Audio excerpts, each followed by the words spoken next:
कहानी एक अंधेरे कमरे में शुरू होती है। सिर्फ एक टेबल लैंप की रोशनी है जो पुराने फोटोग्राफिक प्रिंट्स पर पड़ रही है। हवा में धूल के कण नाच रहे हैं। एक आदमी, राघव, इन प्रिंट्स के बीच खोया हुआ है। उसकी उम्र 30 के आसपास। आंखों में एक अजीब सी भूख है। वो भूख जो सिर्फ उन लोगों को होती है जो खोई हुई चीज़ों को ढूंढने के आदी होते हैं।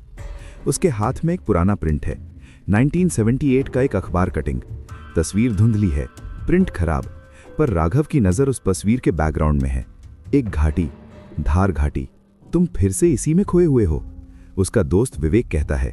2 कप चाय लेकर आता है। इसे देखो, राघव कहता है, उंगली से तस्वीर पर एक बिंदु दिखाते हुए। यहाँ इस काले धब्बे में कुछ है। वो धब्बा है राघव, बस पुरानी तस्वीर का धब्बा नहीं। राघव की आवाज में एक जुनून है। ये देखता है। विवेक हंसता है। अब तुम्हें धब्बे भी देखते दिख रहे हैं? पर राघव नहीं हंसता। उसकी नजरें उस काले धब्बे से चिपटी हुई हैं। वो जानता है कुछ जगहें सिर्फ जगहें नहीं होती, वे आंखें होती हैं। और ये घाटी ये देख रही है। मुझे वहां जाना है, राघव कहता है। क्यों?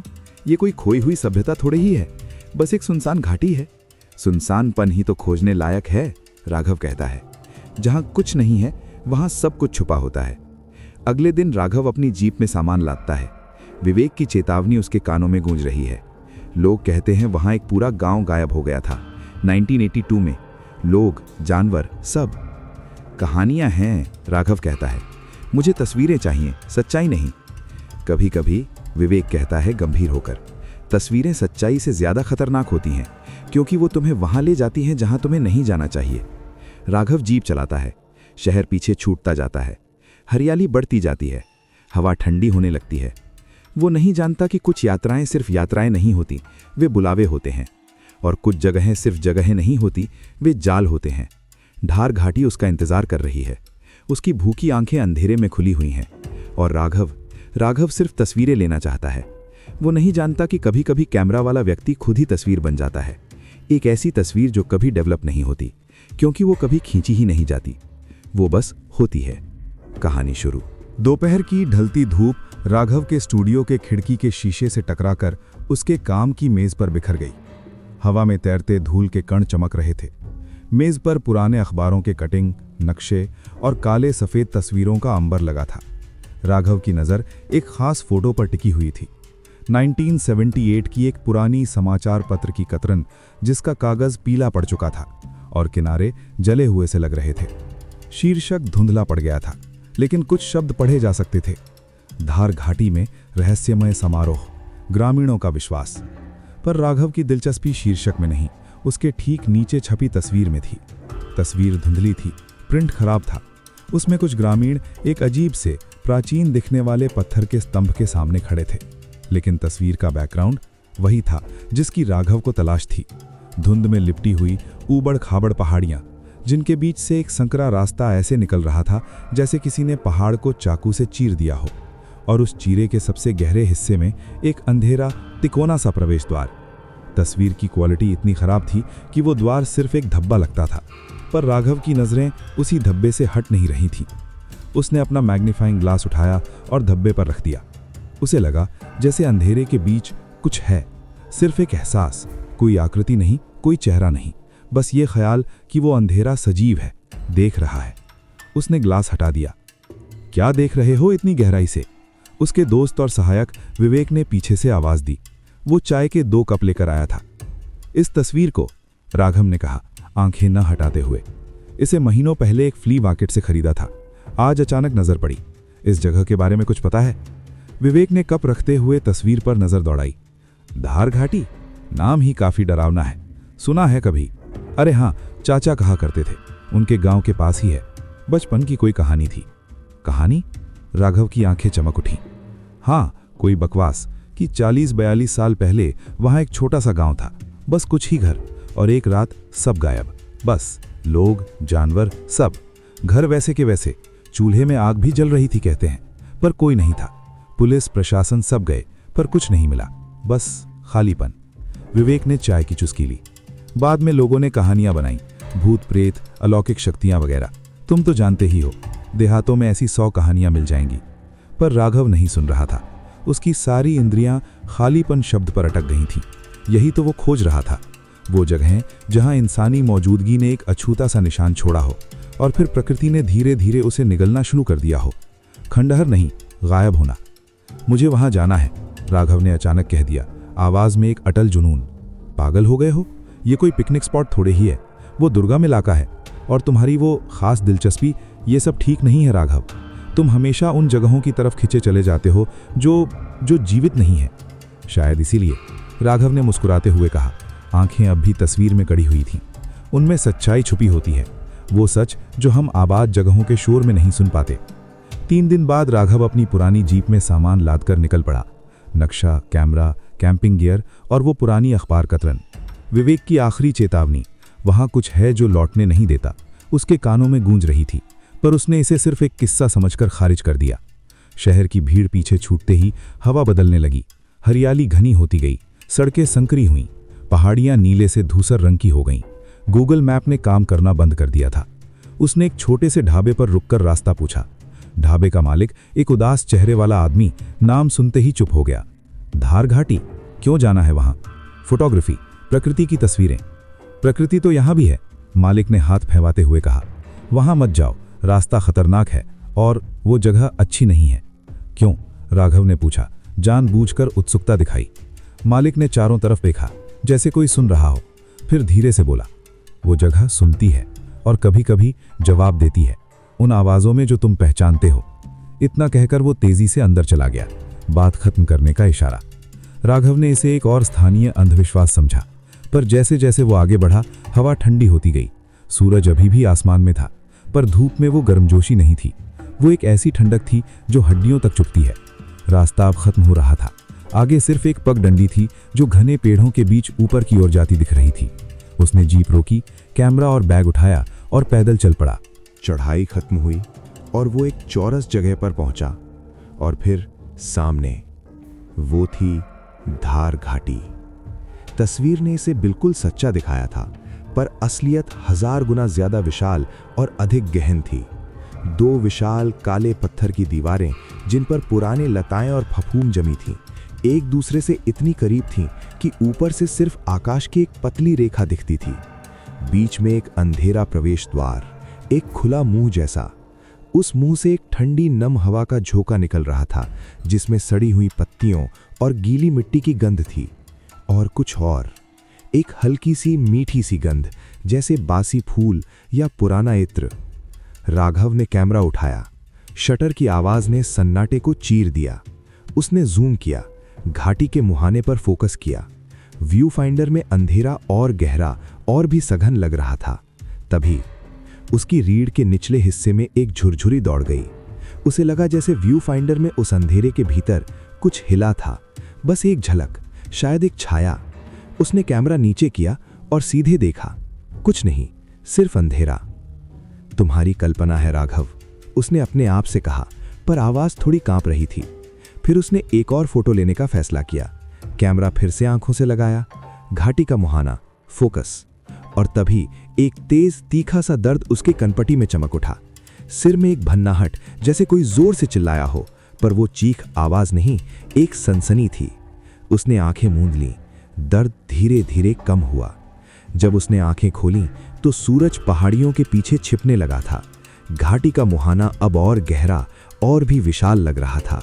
और उस अंधेरे के बीच क्या वाकई कुछ हिला, एक लंबी धीमी गति से, जैसे कोई पलट रहा हो। एक अजीब सा विचार उसके दिमाग में कौंधा, वो सिर्फ एक जगह नहीं है, ये एक प्राणी है, और अभी अभी ये आंख खोलकर देख रहा था। उसने जल्दी से सामान समेटा। अब नहीं, आज नहीं, वो कल सुबह आएगा, ताज़ा दिमाग से। पर जैसे ही उसने पीठ फेरी और पगडंडी की तरफ कदम बढ़ाया, वो एहसास फिर से पैदा हुआ, कोई देख रहा है। ये उसकी पीठ पर नजरों का दबाव नहीं था, ये उसके चारों ओर था, पेड़ों से, चट्टानों से, यहाँ तक कि हवा से भी। मानो पूरी घाटी एक विशाल सजग आंख बन गई हो, और उसकी पुतली उस काले मुंह में थी जो अब उसकी पीठ पर थी। वो तेजी से चलने लगा। सरसराहट की आवाज फिर सुनाई दी, इस बार उसके बाईं ओर, झाड़ियों के पीछे से। उसने देखने की कोशिश नहीं की, वो दौड़ने लगा। जीप तक का रास्ता उसे अनंत लगा। जब वो जीप तक पहुंचा और दरवाजा खोलकर अंदर घुसा तो उसकी सांस फूल रही थी। उसने तुरंत इंजन स्टार्ट किया और वापस मुड़ने लगा। पहला मोड़ लेते ही उसकी नज़र रियर व्यू मिरर पर पड़ी। खिड़की से दिख रही थी वो पगडंडी और उसके ऊपर चौरस जगह और दूर घाटी का मुहाना। और उस मुहाने में सूरज की आखिरी किरणों की रोशनी में उसे लगा जैसे एक आकृति खड़ी है, लंबी, पतली, इंसानी या फिर कुछ और। एक पल के लिए फिर अंधेरा हो गया। राघव ने गैस पेडल दबा दिया। जीप झटके से आगे बढ़ी। उसका दिल जोर जोर से धड़क रहा था। वो जुनून अब भी था, पर उसके किनारों पर एक नई ठंडी और चिपचिपी चीज लग गई थी, डर। पर सबसे ज्यादा परेशान करने वाली बात वो नहीं थी जो उसने देखी थी। सबसे ज्यादा परेशान करने वाली बात वो भावना थी जो अब उसके भीतर बस गई थी। वो महसूस कर रहा था कि उस काले मुंह से जो कुछ भी निकला था वो सिर्फ वहां नहीं रुका, वो उसके साथ चल पड़ा था। रियर व्यू मिरर में अब सिर्फ सड़क का कालापन था, पर राघव को यकीन था अगर वो गौर से देखे तो उस काली सड़क के बीचों बीच एक और गहरी काली परछाई दिखेगी, चलती हुई, उसका पीछा करती हुई। अगली सुबह राघव अपने मेंटल नोट्स ठीक करने के बाद फिर धार घाटी के रास्ते पर निकला। रात भर उसकी नींद उस काले मुहाने और रियर व्यू मिरर में दिखी आकृति से खलबली मचाती रही थी। पर सुबह की तेज धूप में सब कुछ बेतुका लग रहा था। तुम्हारी ही परछाई से डर गया था, उसने खुद को डांटा। इतना डरपोक फोटोग्राफर। आज उसने सीधे घाटी न जाकर उसके निकटतम बसे हुए इलाके की तलाश शुरू की। ढाबे वाले ने बताया था कि घाटी के दक्षिणी छोर पर एक छोटा सा टीला है जहां एक बूढ़ा चरवाहा रहता है, हरी काका। वही तुम्हें सही रास्ता दिखा देंगे या फिर वापस मोड़ देंगे। जीप को एक दमदार पेड़ के नीचे छोड़कर राघव पैदल ही टीले पर चढ़ने लगा। ये रास्ता कल वाले से अलग था। यहाँ हरियाली थी, कुछ पक्षी चहक रहे थे और दूर दूर तक फैले हरे भरे मैदानों में भेड़ बकरियां चर रही थीं। एक सामान्य शांत ग्रामीण दृश्य। कल की वो दम घोटू भयावहता यहां से कोसों दूर लग रही थी। टीले की चोटी पर एक झोपड़ी थी, कच्ची मिट्टी की दीवारें, घास फूस की छत और सामने एक आंगन जहां एक बहुत बूढ़ा आदमी कमर झुकाकर एक लकड़ी के स्टूल पर बैठा रस्सी बट रहा था। उसकी उम्र का अंदाजा लगाना मुश्किल था। चेहरे पर गहरी झुर्रियां थीं जैसे सूखी नदी की धाराएं, पर आंखें चमकदार और साफ थीं। वो राघव को देखकर भी नहीं देख रहा था, जैसे उसके आने की उम्मीद पहले से ही हो। नमस्ते काका, राघव ने पास जाकर अभिवादन किया। बूढ़े ने धीरे से सिर उठाया। उसकी नजर राघव के चेहरे पर गई, फिर उसके कंधे पर टंगे कैमरे पर और फिर वापस चेहरे पर। एक लम्हे के लिए उन आंखों में कुछ चमका, शायद दया या शायद डर। नमस्ते बेटा। आवाज खुरदुरी और धीमी थी, जैसे पत्थरों के घिसटने की आवाज। शहर से आए हो? देखने में तो लग रहे हो। हाँ काका, मैं राघव हूँ, फोटोग्राफर हूँ। आप हरी काका ही है ना? हाँ। और तुम यहाँ क्यों आए हो? ये कोई पर्यटन स्थल थोड़े ही है। काका ने रस्सी का काम रोक दिया। मैं धार घाटी की तस्वीरें लेना चाहता हूँ। नाम सुनते ही काका के हाथ रुक गए। उसने एक लंबी भारी सांस ली, जैसे कोई पुराना दर्द उभर आया हो। तुम वहां गए भी हो कल शाम? राघव चौंका। आपको कैसे पता? तुम्हारे चेहरे पर लिखा है बेटा, काका ने कहा उठकर खड़े होते हुए। उसकी कमर टेढ़ी थी। वहां जाने वाले के चेहरे पर एक निशान रह जाता है, एक पीलापन। डर का नहीं, जागरूकता का, कि तुमने कुछ देख लिया जो नहीं देखना चाहिए था। राघव को कल शाम का वो एहसास याद आया, पूरी घाटी की सजग नजर।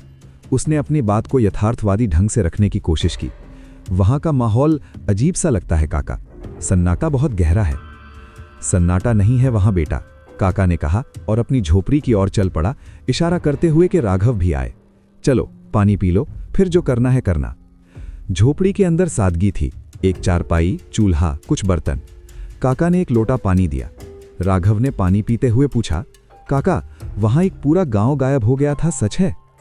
हरी काका खामोश हो गया। उसकी नजरें दूर खिड़की के बाहर घाटी की दिशा में तक रही थीं, जो यहां से सिर्फ एक धुंधली नीली रेखा की तरह दिख रही थी। सच है, उसने आखिरकार कहा। 1982, मैं उस वक्त जवान था। हमारा गांव यहां से 10 कोस दूर था। वो गांव मालवणी हमारा ही एक हिस्सा था, जो घाटी के पास बस गया था, पानी की कमी के कारण। बेवकूफी थी। क्या हुआ था? कोई नहीं जानता, काका ने कहा। आवाज और धीमी हो गई। एक सामान्य रात थी, फिर अगली सुबह खालीपन। दरवाजे खुले, दिए जले हुए, खाना चूल्हे पर कोई नहीं, न बच्चे, न बूढ़े, न जानवर। ऐसे गायब जैसे धरती ने निगल लिया हो। और फिर लोग गए, पुलिस, अफसर, जिज्ञासु, कुछ लौटे तो पर वैसे नहीं। उनके अंदर कुछ टूट गया था। वो बस चुपचाप रहने लगे या फिर बड़बड़ाने लगे। क्या बड़बड़ाते थे? राघव की जिज्ञासा बढ़ रही थी, पर साथ ही एक ठंडी हवा का झोंका झोपड़ी में आकर उसकी गर्दन के पीछे से टकराया। एक नाम, काका ने कहा, और अब उसकी आवाज इतनी धीमी थी कि राघव को कान लगाकर सुनना पड़ा। वो माँ कहते हैं। माँ आ गई। माँ ने बुलाया। माँ की लोरी सुनाई दी। लोरी? हाँ। काका की आंखें अचानक राघव पर गड़ गईं। उनमें एक तीव्र गंभीरता थी। वो अदृश्य माँ है बेटा। कहते हैं वो कभी उस गांव की एक औरत थी। उसकी बेटी घाटी में खो गई और वो औरत ढूंढते ढूंढते पुकारते पुकारते खुद ही घाटी का हिस्सा बन गई। अब वो हमेशा अपनी बेटी को ढूंढती है, पर उसकी आंखें नहीं रहीं, उसका रूप नहीं रहा। वो सिर्फ महसूस की जा सकती है और उसकी लोरी सुनी जा सकती है, और जो उसकी लोरी सुन ले तो वो उसे अपनी बेटी समझ लेती है। और फिर? काका ने अपनी बात अधूरी छोड़ दी। फिर क्या? राघव की आवाज जरा कांप गई। फिर वो उसे कभी नहीं छोड़ती, उसे घाटी में ही रख लेती है, हमेशा हमेशा के लिए। काका ने लोटा उठाया और पानी पीने लगा, जैसे उस गले की सूखन को बुझाना चाहता हो जो उस कहानी ने पैदा की थी। राघव चुप रहा। ये एक स्थानीय किंवदंती से ज्यादा लग रहा था। इतना विस्तार, इतना दर्द, पर फिर भी ये एक कहानी ही थी। उसने अपना कैमरा समेटा। धन्यवाद काका, मैं अब चलूंगा। बस दिन के उजाले में कुछ फोटो लूंगा और वापस चला जाऊंगा। काका ने उसे रोकते हुए कहा, सुनो बेटा, एक बात। सूरज जब पहाड़ की चोटी को छूने लगे तब तक तुम वहां से निकल आना। उसके बाद घाटी की सीमा में मत रुकना। वो समय उसका समय होता है। वो जागती है और देखती है। ठीक है काका, राघव ने वादा किया। हालांकि उसके मन में थोड़ा संदेह था। जाते जाते काका ने एक आखिरी बात कही, और अगर तुम्हें कभी अपनी माँ की आवाज़ सुनाई दे जो तुम्हें घर बुला रही हो तो मत जाना, भाग जाना, क्योंकि तुम्हारी माँ यहाँ नहीं है। वो तुम्हारी माँ नहीं होगी। राघव दिन भर घाटी के आसपास के इलाके की तस्वीरें लेता रहा। आज वो अंदर नहीं गया। काका की बातें उसके दिमाग में गूंज रही थीं। उसने पुराने खंडहर हो चुके घरों के अवशेष देखे, एक टूटा चूल्हा, एक कुएं का घेरा। इन्हें देखकर लगता था जैसे जीवन ने यहां से अचानक जल्दबाजी में पलायन किया हो। दिन ढलने लगा। सूरज नारंगी होकर पश्चिम की पहाड़ियों पर लुढ़क रहा था। काका की चेतावनी याद आते ही राघव ने सामान समेटना शुरू कर दिया। तभी हवा का रुख बदला। एक ठंडी नम हवा घाटी की ओर से आई, और उसके साथ एक आवाज, बहुत दूर से, बहुत हल्की, लगभग कल्पना की सीमा पर। राघव ने सांस रोककर सुना। ये एक गीत था, एक लोरी। शब्द स्पष्ट नहीं थे, पर धुन दिल को छूने वाली, पराई और फिर भी बिल्कुल अपनी सी लगने वाली थी। एक सरसराती हुई कोमल आवाज, जैसे पुराने रेशम को हाथ से घेर रहे हों। उसकी रोंगटे खड़े हो गए। लोरी थोड़ी और स्पष्ट हुई। अब वो शब्दों को पहचान सकता था, या कम से कम उसे ऐसा लग रहा था। सो जा बेटा, आंखें मूंद ले, तू मेरा है, मैं तेरी हूं, यहां कोई नहीं, बस तू और मैं। आवाज इतनी मीठी, इतनी आरामदायक थी कि एक पल के लिए राघव की आंखें भारी होने लगीं। एक अजीब सी शांति उस पर छा गई। घर की याद आने लगी, बचपन की। तू मेरा है, मैं तेरी हूं। तभी काका की आवाज उसके दिमाग में गूंज उठी, जैसे कोई झटका दे रहा हो। अगर तुम्हें कभी अपनी मां की आवाज सुनाई दे तो मत जाना, भाग जाना। राघव ने जोर से अपने गाल पर चपट जड़ी। दर्द से उसका दिमाग साफ हुआ। लोरी अब भी गूंज रही थी, पर अब उसमें वो आरामदायक स्वर नहीं रहा। अब वो विलाप जैसी लग रही थी, एक भूखी तड़पती हुई आवाज। आजा, आजा मेरे पास, तुझे ढूंढते ढूंढते थक गई हूं मां। आवाज अब दूर से नहीं, बल्कि चारों तरफ से आ रही थी। हवा में, पेड़ों की सरसराहट में, यहां तक कि जमीन के नीचे से भी। उसने अपना बैग उठाया और भागने लगा। पैरों के नीचे पत्तियां चरमरा रही थीं। पीछे से लोरी की आवाज तेज होती जा रही थी। अब वो मीठी नहीं रही थी, वो एक तीखी चीख जैसी हो गई थी, जो गीले कपड़े की तरह उसकी त्वचा से चिपक रही थी। मत जा, मत छोड़ जा मुझे, मैं तेरी मां हूं। राघव ने पीछे मुड़कर नहीं देखा। वो सीधे अपनी जीप की ओर दौड़ा। जब तक वो जीप तक पहुंचा और अंदर घुसा, तब तक उसका दिल धड़कन की इतनी तेज आवाज कर रहा था कि वो बाहर की लोरी सुन ही नहीं पा रहा था। उसने इंजन स्टार्ट किया और तेजी से वापसी का रास्ता पकड़ा। शीशे बंद करके भी उसे लगा जैसे वो आवाज अंदर आ रही है। उसने रेडियो चला दिया। तेज आवाज में कोई पुराना गाना बजने लगा। धीरे धीरे लोरी की आवाज कम हुई और फिर खत्म हो गई। सड़क पर अंधेरा घिराया था। जीप के हेडलाइट्स ने सामने का रास्ता रोशन किया। राघव की सांसें अब भी तेज थीं। उसने खुद से कहा, यह सब तुम्हारा दिमाग था, तुम थके हुए थे। काका ने एक कहानी सुनाई और तुम्हारा दिमाग उसे सच मान बैठा। पर जब वो अपनी ठंडी हथेलियों को स्टीयरिंग व्हील पर रगड़ रहा था तो उसने महसूस किया कि उसकी उंगलियां कांप रही थीं। और सबसे ज्यादा डरावनी बात यह नहीं थी कि उसने एक लोरी सुनी थी। सबसे ज्यादा डरावनी बात यह थी कि जब वो आवाज सुन रहा था तो उसके दिल के एक कोने में एक छोटी सी गहरी छिपी हुई इच्छा जाग उठी थी। इच्छा कि वो मुड़कर देखे, इच्छा कि वो उस आवाज का पीछा करे, इच्छा कि वो उस मां के पास जाकर सो जाए।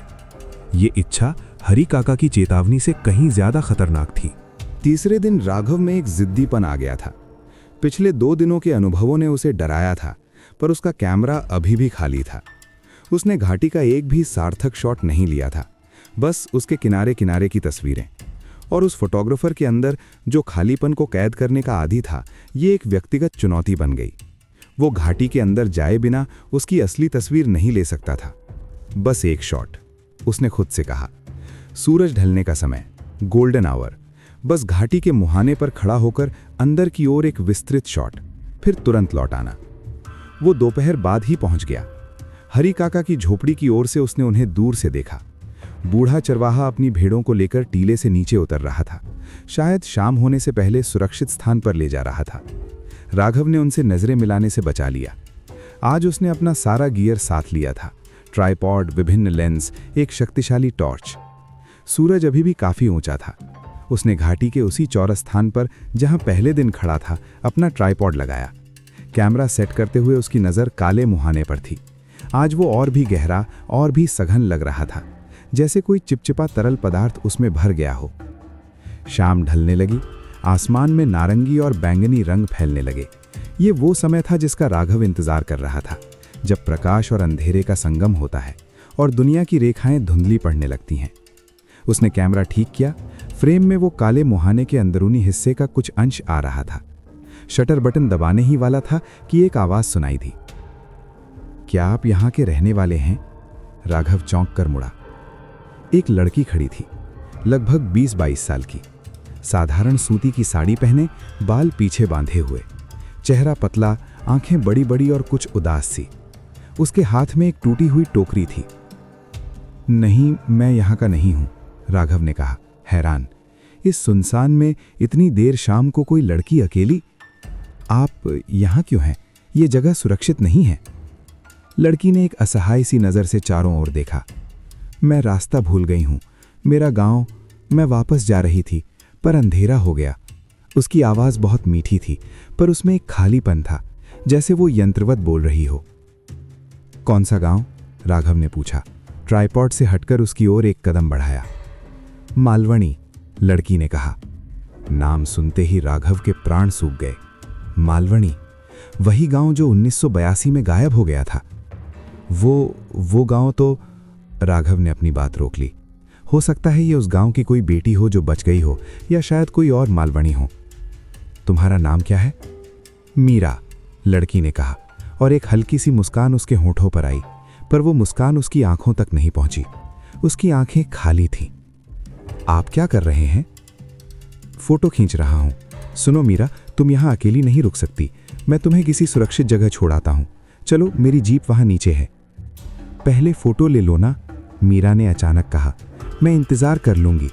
वैसे भी मुझे रात में ही चलना अच्छा लगता है, दिन बहुत तेज होता है। ये वाक्य अजीब लगा।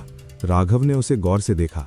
सूरज की आखिरी किरणें उसके चेहरे पर पड़ रही थीं, उसकी साड़ी पर तभी राघव की नज़र जमीन पर गई। उसकी अपनी लंबी परछाई जमीन पर पड़ रही थी, ट्राइपॉड की परछाई भी। पर मीरा के पैरों के पास कुछ नहीं था। जमीन समतल थी, साफ।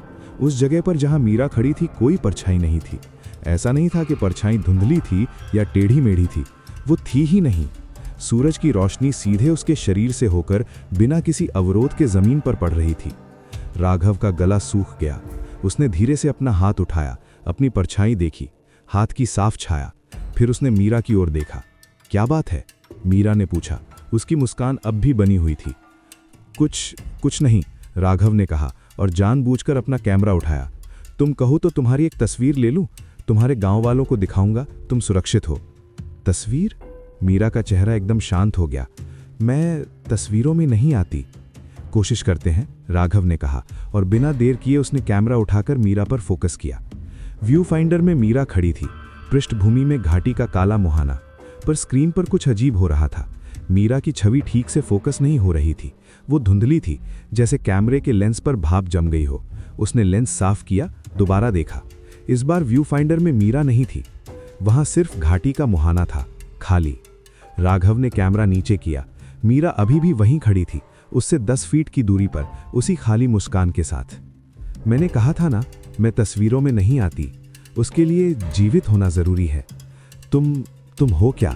राघव की आवाज कांप रही थी, वो पीछे हटने लगा। मैं वही हूं जो तुम ढूंढ रहे हो, मीरा ने कहा, और अब उसकी आवाज में वो मिठास नहीं रही थी, उसमें एक थकान थी, एक सदियों पुरानी थकान। तुम खालीपन की तस्वीरें लेना चाहते हो ना? मैं उसी खालीपन की बेटी हूं। तुम मालवणी की हो? हाँ और नहीं भी। अब मालवणी यहां है। मीरा ने अपना हाथ घाटी की ओर घुमाया। हम सब यही हैं, माँ भी, वो तुम्हारी प्रतीक्षा कर रही है। मेरी प्रतीक्षा? क्यों? क्योंकि तुमने सुना उसे, तुमने उसकी लोरी सुनी, तुम्हें बुलाया है उसने। मीरा ने एक कदम आगे बढ़ाया। राघव ने देखा कि उसके कदमों से कोई आवाज नहीं आई, घास भी दबी नहीं लग रही थी। तुम अब यहाँ के हो, हम सब की तरह। नहीं, राघव ने जोर से कहा और अपना ट्राइपॉड समेटने लगा। उसका दिमाग तेजी से काम कर रहा था। ये कोई सामान्य आत्मा नहीं थी, ये संवाद कर रही थी, उसे रोक रही थी। मुझे जाना है। जा सकोगे तो जाओ, मीरा ने कहा, और अचानक उसकी आवाज में करुणा उभर आई। पर रास्ता अब वैसा नहीं रहा। तुम्हारे आने के बाद से घाटी ने तुम्हें अपने नक्शे में डाल लिया है। तुम जहां भी जाओगे ये रास्ता तुम्हें यहीं ले आएगा। ये बकवास है, राघव ने कहा, पर उसकी आवाज में आत्मविश्वास नहीं था। उसने सामान उठाया और तेजी से पगडंडी की ओर बढ़ने लगा। वो मुड़कर नहीं देखना चाहता था। राघव, मीरा की आवाज पीछे से आई, अब बिल्कुल स्पष्ट, बिल्कुल निकट, जैसे वो उसके कान के पास खड़ी हो। अगर तुम्हें दया आए, अगर तुम उसकी लोरी सुनो और तुम्हें लगे कि तुम उसकी मदद कर सकते हो, तो मत करना। वो मदद नहीं मांग रही, वो कंपनी मांग रही है, हमेशा की कंपनी। राघव ने पलटकर देखा, वहां कोई नहीं था, सिर्फ खाली चौरस जगह और पीछे घाटी का काला मुहाना जो अब पूरी तरह अंधेरे में समा चुका था। आसमान में पहला तारा टिमटिमा रहा था। हवा में वही सड़े हुए फूलों की गंध थी। वो भागा, पैरों में कोई जान नहीं थी, पर वो दौड़ता रहा। पगडंडी पर उसे अपने सिवाय किसी और के कदमों की आवाज़ सुनाई दी, हल्के नर्म कदम जो उसके पीछे पीछे चल रहे थे, न तेज न धीमे, बस उसी की गति से। जब वो जीप के पास पहुंचा तो उसने सांस रोककर पीछे देखा। रास्ता खाली था, पर पेड़ों के बीच दूर उसे एक सफ़ेद सा धब्बा दिखाई दिया, एक साड़ी का हिस्सा शायद, जो एक पल के लिए दिखा और फिर गायब हो गया। जीप में बैठकर उसने स्टीयरिंग व्हील पकड़ी। उसके हाथ कांप रहे थे, उसकी सांसें उखड़ी हुई थीं, पर उन सब से ज़्यादा उसके दिमाग में मीरा की वो आखिरी बात गूंज रही थी, तुम जहां भी जाओगे ये रास्ता तुम्हें यहीं ले आएगा। उसने इंजन स्टार्ट किया और सड़क पर आ गया। रास्ता वही था जो उसे आता था, पहाड़ी रास्ता, फिर मुख्य सड़क, फिर शहर की ओर। पर आज रास्ता कुछ अलग लग रहा था। पेड़ ज़्यादा घने थे, मोड़ कुछ ज़्यादा ही तेज़। 10 मिनट बाद उसने जीप रोकी। सामने रोड पर एक पुराना सा बोर्ड लगा था जिस पर हाथ से लिखा था, धार घाटी 2 किलोमीटर। वो वापस उसी जगह आ गया था। उसने पीछे की ओर जाने वाली सड़क पकड़ी थी। ये नामुमकिन था। उसने गाड़ी मोड़ी, इस बार ध्यान से चलते हुए, हर मोड़ पर सावधानी से। पर आधे घंटे बाद वो फिर उसी बोर्ड के सामने खड़ा था। सड़क के दोनों ओर का नज़ारा वही था, अंधेरा और गहरा हो रहा था। उसने जीप रोक दी और हेडलाइट्स बंद कर दी। चारों ओर सन्नाटा। फिर बहुत दूर से वही लोरी की आवाज़ हवा में तैरती हुई आई, इस बार बिल्कुल स्पष्ट, घर आजा बेटा, रास्ता भूल गया क्या? मैं यहीं हूँ, तेरा इंतज़ार कर रही हूँ। राघव ने सिर घुटनों के बीच दबा लिया। डर अब एक ठोस भारी चीज़ बन चुका था जो उसके पेट में जम गई थी। मीरा ने सच कहा था, रास्ते ने उसे वापस मोड़ दिया था। वो अब इस घाटी का बंदी था। 3 बार रास्ता भटकने के बाद राघव ने हार मान ली। जीप की बैटरी कमजोर पड़ रही थी और उसका अपना दिमाग भी। हर बार वो अलग अलग रास्ता चुनता, पर हर बार वही पुराना बोर्ड, धार घाटी 2 किलोमीटर, उसका इंतजार कर रहा होता। ऐसा लग रहा था जैसे पूरे इलाके की सड़कों का नक्शा ही बदल दिया गया हो और अब उसका केंद्र धार घाटी थी। अंततः उसने जीप सड़क किनारे रोक दी और रात वहीं बिताने का फैसला किया। सुबह की रोशनी में शायद रास्ता दिखे, पर नींद नाम की चीज दूर दूर तक नहीं थी। हर आवाज, पत्तियों की सरसराहट, दूर किसी जानवर की चीख, यहां तक कि अपनी ही सांसों की आवाज उसे चौंका देती। उसे लगातार यह एहसास हो रहा था कि कोई जीप के बाहर खड़ा है, शीशे के पार से झांक रहा है। पर जब वो डरते डरते देखता तो बाहर सिर्फ अंधेरा होता। सुबह होते ही वो सीधे हरी काका की झोपड़ी की ओर चल पड़ा। बूढ़ा चरवाहा सुबह की चाय बना रहा था। राघव को देखकर उसकी आंखों में कोई आश्चर्य नहीं था, बल्कि एक गहरा दुख था। लौट आए ना, काका ने कहा, एक और कप निकालते हुए। मुझे रास्ता नहीं मिल रहा, राघव ने थकी हुई आवाज में कहा। मैं जिस भी रास्ते जाता हूं वापस यहीं आ जाता हूं। होता है, काका ने आंच पर चढ़ा बर्तन उतारा। जब घाटी किसी को चुन लेती है तो उसकी रेखाएं बदल जाती हैं। तुम अब उसके नक्शे का हिस्सा हो। ये क्या बकवास है काका? राघव का डर गुस्से में बदलने लगा। ये कोई जादू टोना नहीं है, बस जंगल है। और मैंने एक लड़की देखी, मीरा, उसकी कोई परछाई नहीं थी।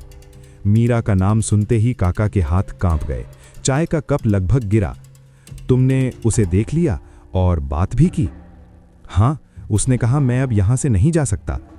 काका ने एक लंबी सांस ली, फिर बोले, तो फिर अब केवल एक ही रास्ता बचा है। तुम्हें बाबा कालनाथ के पास जाना होगा। वही तांत्रिक? हाँ, वो घाटी के उस पार एक गुफा में रहते हैं। अगर कोई तुम्हारी मदद कर सकता है तो वही, पर जाने से पहले समझ लो उनकी कीमत चुकानी पड़ती है। वो तुमसे तुम्हारी एक चीज मांगेंगे। पैसे? शायद, या शायद कुछ और, बाबा ने रहस्यमय ढंग से कहा। वो मरे हुओं से बात करते हैं, शायद तुमसे भी वैसी ही कुछ बात करवाना चाहें। राघव के पास कोई चारा नहीं था। उसने काका से रास्ता पूछा। ये रास्ता सीधा घाटी के दक्षिणी छोर से होकर जाता था, एक ऐसे रास्ते से जिस पर शायद ही कोई चला हो। दिन में ही लौट आना, काका ने आखिरी चेतावनी दी। बाबा के पास भी सूरज ढलने के बाद नहीं रुकना। रास्ता वाकई कठिन था। पगडंडी लगभग गायब सी थी और राघव को बार बार कांटेदार झाड़ियों को हटाकर आगे बढ़ना पड़ रहा था। इस तरफ से घाटी और भी विशाल लग रही थी, जैसे कोई विशालकाय जीव धरती पर लेटा हो।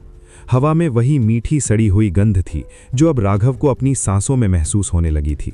दोपहर तक वो एक छोटी सी चट्टानी पहाड़ी के नीचे पहुंचा। वहां एक संकरा सा मुंह था, एक प्राकृतिक गुफा। मुंह के सामने कुछ काले फूलों की मालाएं सूखी पड़ी थीं और एक टूटा हुआ शंख पड़ा था। एक अजीब सी गंध, घी, लोबान और कुछ सड़े हुए की मिलीजुली खुशबू वहां से आ रही थी। कोई है? राघव ने आवाज दी। अंदर से कोई आवाज नहीं आई, पर उसे लगा जैसे अंधेरे में कुछ हिला। उसने टॉर्च जलाई और अंदर घुसा। गुफा अंदर से काफी बड़ी थी। दीवारों पर अजीब से चिन्ह उकेरे हुए थे, आंखें, त्रिशूल और कुछ ऐसी भाषा जो राघव ने कभी नहीं देखी थी। बीच में एक छोटा सा चूल्हा था जिसमें राख पड़ी थी और एक कोने में एक चटाई पर एक आदमी बैठा था। बाबा कालनाथ उम्र के साथ सूख कर कांटा हो गए लगते थे। उनका शरीर हड्डियों का ढांचा मात्र था, पर आंखें, वो चमकती हुई काली आंखें इतनी तीव्र थीं कि राघव उन्हें देखते ही सहम गया। उनके गले में रुद्राक्ष की माला थी और कंधे पर एक बाघ की खाल। मैं जानता था कि तुम आओगे, बाबा ने बोला। आवाज में एक फुसफुसाहट थी, जैसे सूखे पत्ते आपस में रगड़ रहे हों। धार घाटी ने तुम्हें बुलाया है, तुम्हारी तस्वीरों से नहीं, तुम्हारे खालीपन से। मैं वापस जाना चाहता हूं, राघव ने कहा। जा सकते हो तो जाओ, बाबा ने कहा और एक रूखी सी हंसी हंसी। पर तुम्हारे पांव उल्टे छाप छोड़ रहे हैं। तुम जहां जाओगे वहां से यहां आएंगे। क्या करूं तो? राघव की आवाज में गिड़गिड़ाहट थी। मुझे तुम्हारा हाथ दो, बाबा ने कहा। डरते हुए राघव ने अपना दाया हाथ आगे बढ़ाया। बाबा ने उसे पकड़ा। उनकी उंगलियां ठंडी और पत्थर जैसी सख्त थीं। उन्होंने राघव की हथेली को ध्यान से देखा, उसकी रेखाओं को टटोला। हाँ, बाबा ने फुसफुसाया। यहां देखो। उसने राघव की हथेली के बीचों बीच एक बिंदु दिखाया। ये तुम्हारा केंद्र है और ये, उसने अपनी नाखून से एक हल्की रेखा खींची जो कलाई की ओर जाती थी, तुम्हारा रास्ता है। पर देखो, ये रेखा यहां से शुरू नहीं होती, ये यहां से आकर मिलती है। उसने हथेली के किनारे की ओर इशारा किया जहां एक हल्की टूटी हुई रेखा थी। इसका क्या मतलब है? मतलब ये कि तुम्हारा रास्ता अब तुम्हारा नहीं रहा, वो किसी और से जुड़ गया है, घाटी से। तुम्हारी नसों में अब उसकी हवा बह रही है, तुम्हारी सांसों में उसकी धूल है। बाबा ने उसका हाथ छोड़ दिया। तुम चुने गए हो, शायद इसलिए क्योंकि तुम खालीपन को देखना चाहते थे और उसने तुम्हें दे दिया। मैं नहीं चाहता, राघव ने विलाप किया। चाहो या ना चाहो अब कोई फर्क नहीं पड़ता, बाबा ने कहा। उन्होंने अपनी धोती की तह से एक छोटी सी चीज निकाली, एक काला चमकता हुआ पत्थर जो एक टूटे हुए धागे में बंधा था। ये लो, इसे हमेशा अपने पास रखना।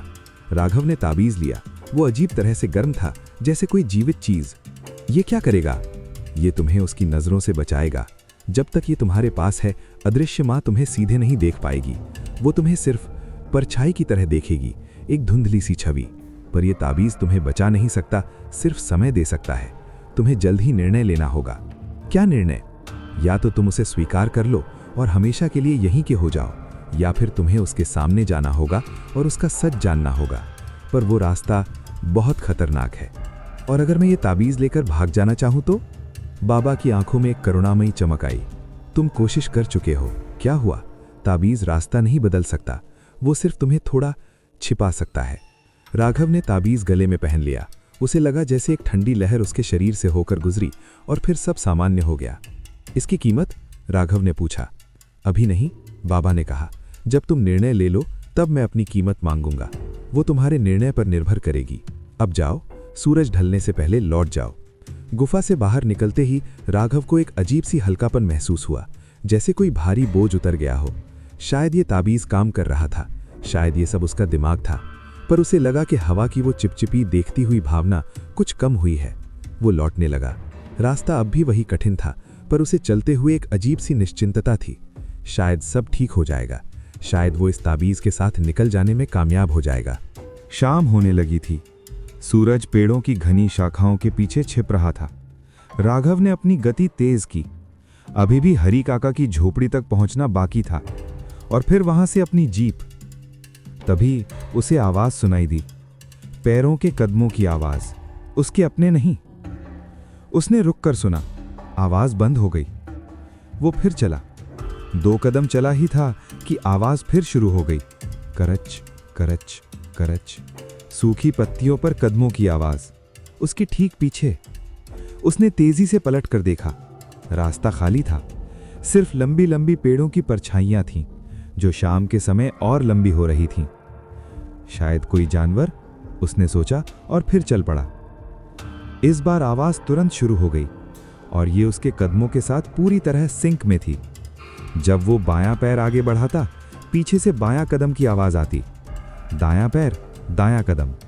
ऐसा लग रहा था जैसे कोई उसकी हर हरकत की नकल कर रहा हो, बिल्कुल उसी समय पर। उसने फिर से रुकने का नाटक किया और फिर अचानक मुड़ा। कुछ नहीं, पर उसकी नजर जमीन पर गई। अपनी परछाई के पास एक और परछाई थी, लंबी, पतली, इंसानी, पर उसकी अपनी परछाई से थोड़ी दूर पर। उसने सीधे देखा, वहां कोई नहीं था, पर जब उसने नजर नीची की तो वो परछाई अभी भी वहां थी।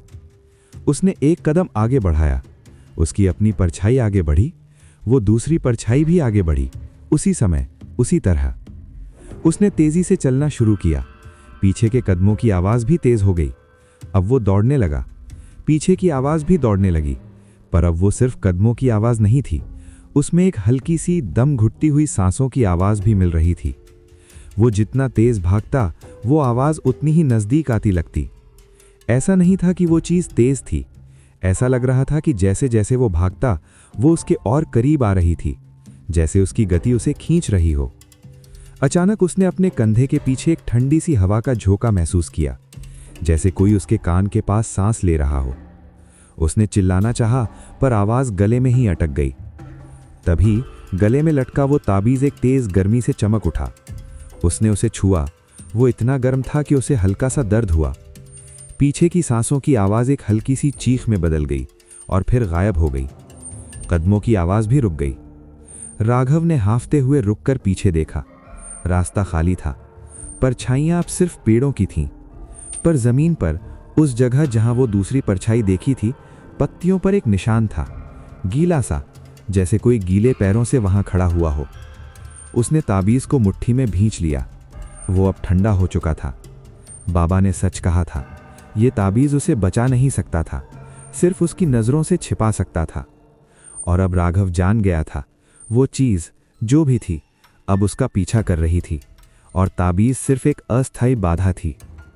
रात होते होते जब राघव हरी काका की झोपड़ी के पास पहुंचा तो उसने देखा कि बूढ़ा चरवाहा दरवाजे पर खड़ा है, उसकी ओर देख रहा है।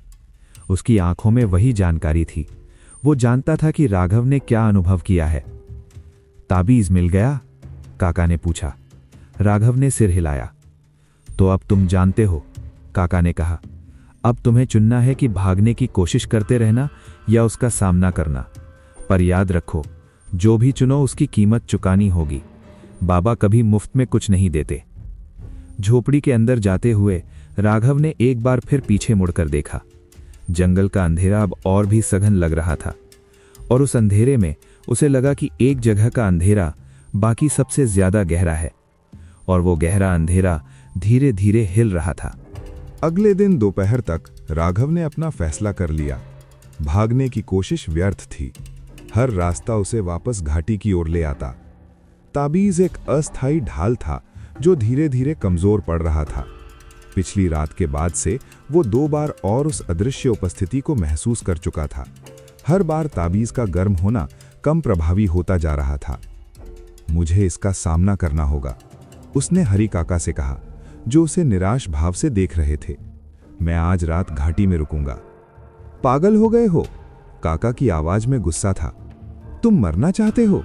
बाबा ने ताबीज़ दिया है, पर वो ताबीज़ तुम्हें उसके सामने से नहीं बचा सकता, सिर्फ उसकी नजरों से छुपा सकता है। रात में तो वो हर जगह होती है। तो फिर मैं कहाँ जाऊं? राघव ने थकी हुई आवाज में पूछा। मैं यहां फंस गया हूं। अगर मुझे निकलना है तो मुझे ये समझना होगा कि ये क्या है, और उसका एक ही तरीका है, उसका सामना करना। काका ने सिर हिलाया। उसकी झुर्रियों में एक गहरा दुख उभर आया। तुम्हारी जिद वही तुम्हारी कब्र खोदेगी। ठीक है, पर एक बात याद रखना, जब लोरी शुरू हो अपने कान बंद कर लेना। उसमें एक जादू है, वो तुम्हारी यादों से खेलती है, तुम्हारी अपनी माँ की आवाज बन जाती है। राघव ने उस दिन बाकी का समय तैयारी में बिताया। उसने अपना कैमरा चार्ज किया, टॉर्च की बैटरी चेक की। उसने एक डायरी में नोट्स लिखे, अब तक की हर घटना, हर आवाज, हर संकेत। शायद अगर कोई उसका शव पाए तो कम से कम वे जान सकें कि क्या हुआ। ये सोचकर उसे एक अजीब सी शांति मिली।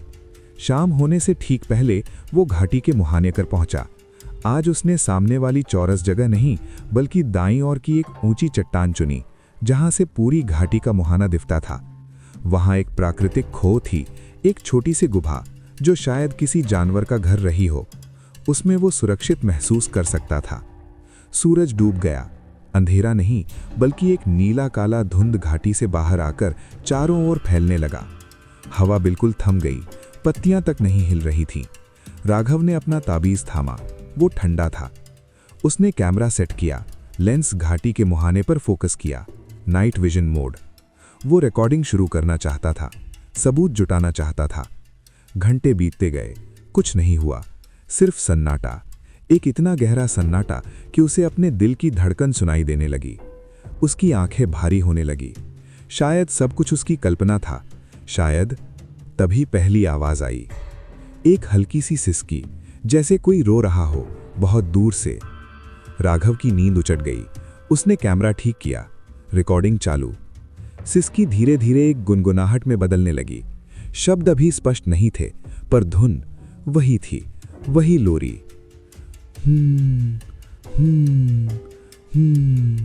आवाज चारों ओर से आ रही थी, ऊपर से, नीचे से, चट्टानों से टकराती हुई। राघव ने अपने कानों पर हाथ रखे, पर आवाज बंद नहीं हुई। वो उसके सिर के अंदर थी, जैसे याददाश्त से उभर रही हो। फिर शब्द स्पष्ट होने लगे। कौन है मेरा, कौन है मेरा, जो खो गया है अंधेरे में। राघव ने ताबीज को जोर से पकड़ा। वो अभी भी ठंडा था। लोरी अचानक रुक गई। पूरा जंगल सांस रोके हुए लगा। फिर एक नई आवाज, एक आवाज जो राघव को जानती थी। राघव, बेटा। उसकी रीढ़ में बिजली दौड़ गई।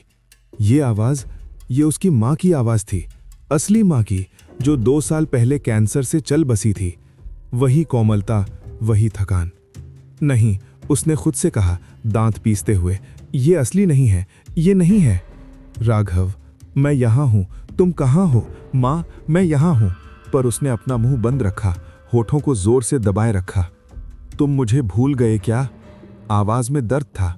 मैं तुम्हारी माँ हूँ, मुझे याद नहीं? राघव ने आंखें मूंद ली। उसने अपनी माँ को याद किया, असली माँ को, उसकी हंसी, उसके हाथों की गर्माहट।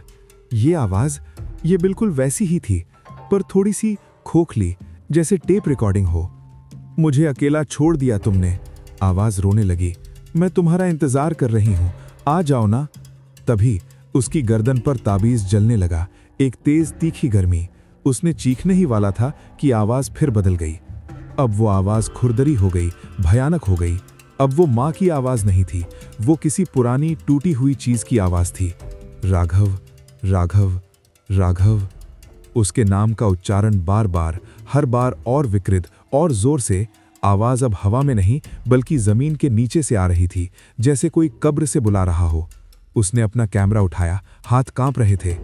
व्यू फाइंडर में घाटी का मुहाना काला पड़ा हुआ था, पर तभी स्क्रीन पर कुछ हिला। उसने फोकस लॉक किया। स्क्रीन पर घाटी के मुहाने में एक आकृति दिखाई दी। वो खड़ी नहीं थी, वो रेंग रही थी, एक लंबी टेढ़ी मेढ़ी आकृति जो जमीन पर सरकती हुई आगे बढ़ रही थी। उसकी गति अजीब थी, ऐंठती हुई, टूटी हुई, जैसे हर हड्डी गलत दिशा में मुड़ी हो। राघव ने शटर दबाया। कैमरा की फ्लैश ने पल भर के लिए पूरी घाटी को रोशन कर दिया। उस पल में उसे दिखाई दिया, वो चीज मुहाने के बिल्कुल किनारे पर थी, एक स्त्री, या कम से कम कभी स्त्री रही होगी। उसका शरीर इतना टेढ़ा मेढ़ा था कि उसे इंसान कहना मुश्किल था। गर्दन एक तरफ को इस कदर मुड़ी हुई थी कि चेहरा पीठ की तरफ था। बाल लंबे और उलझे हुए, जमीन पर घसीटते हुए, हाथ और पैर गलत जोड़ों से मुड़े हुए, मकड़ी की तरह। और चेहरा वो नहीं देख पाया, सिर्फ एक सफेद धब्बा, और उस पर 2 काले गहरे धब्बे जहां आंखें होनी चाहिए। फ्लैश बंद हुआ, अंधेरा वापस लौट आया। राघव का दिल धक धक करने लगा। वो सांस नहीं ले पा रहा था। उसने कैमरा नीचे किया, तस्वीर देखने की कोशिश की। कैमरा स्क्रीन नीली रोशनी से चमक उठी। तस्वीर में कुछ भी नहीं था, सिर्फ काले मुहाने की धुंधली छवि, कोई आकृति नहीं। पर तभी उसने देखा, तस्वीर के निचले हिस्से में एक धुंधली सी छाया थी। बस इतना ही, एक छाया। पर वो छाया उस आकृति जैसी ही थी जो उसने देखी थी, टेढ़ी मेढ़ी, विरूपित। कैमरा अचानक अपने आप चलने लगा। राघव ने इसे बंद करने की कोशिश की, पर बटन काम नहीं कर रहा था। कैमरा लगातार तस्वीरें खींच रहा था। शटर की आवाज तेज और लगातार होती जा रही। फ्लैश हर बार चमक रहा था, हर बार उस पल के लिए घाटी को उजागर कर रहा था। हर फ्लैश के साथ वो आकृति करीब आती जा रही थी।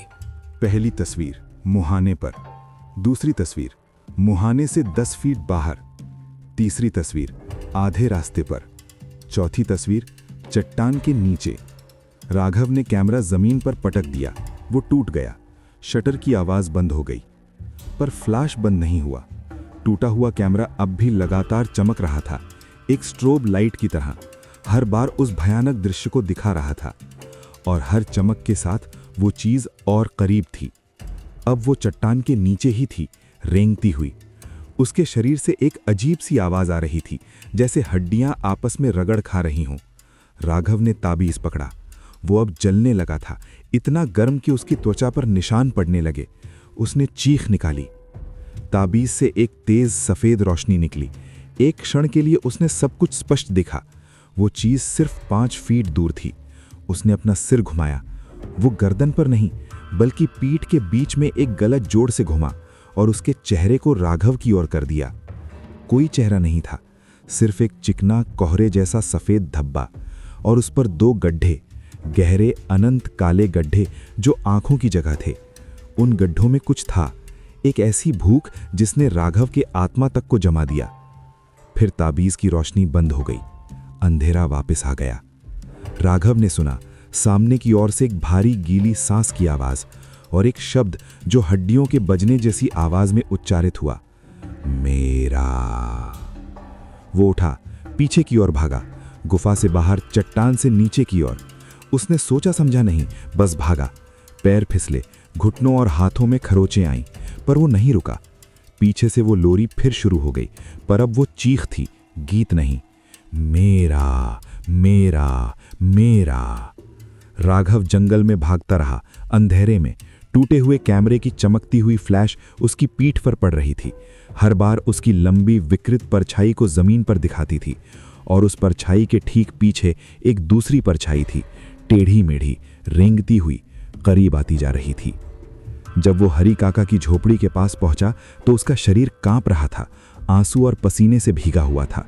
उसने दरवाजा खटखटाया। काका ने दरवाजा खोला। उसकी हालत देखकर वो चुपचाप पीछे हट गया। मैंने देख लिया, मैंने उसे देख लिया, राघव ने हाफते हुए कहा। काका ने उसके गले की ओर देखा। ताबीज अब काला पड़ गया था और उसके चारों ओर की त्वचा जली हुई थी। ताबीज ने तुम्हें बचा लिया, पर अब ये मर चुका है, जला हुआ है। अगली बार वो तुम्हें छू लेगी और फिर तुम हमेशा के लिए उसके हो जाओगे। झोपड़ी के अंदर बैठकर चाय के कप को थामे हुए भी राघव के हाथ कांप रहे थे। उसकी आंखों के सामने वो छवि थी, वो सफेद चेहरा विहीन धब्बा और वो अनंत काले गड्ढे। उसने अब तक जो कुछ भी डरा था, अंधेरा, अकेलापन, मृत्यु, वो सब उस एक छवि के सामने फीका पड़ गया था। अब वो जानता था, अदृश्य मां कोई कहानी नहीं थी, वो असली थी और वो उसे चाहती थी। अगली सुबह राघव के शरीर में एक अजीब सी सुन्नता थी, जैसे उसका दिमाग उस भयानक अनुभव को पचाने से इनकार कर रहा हो।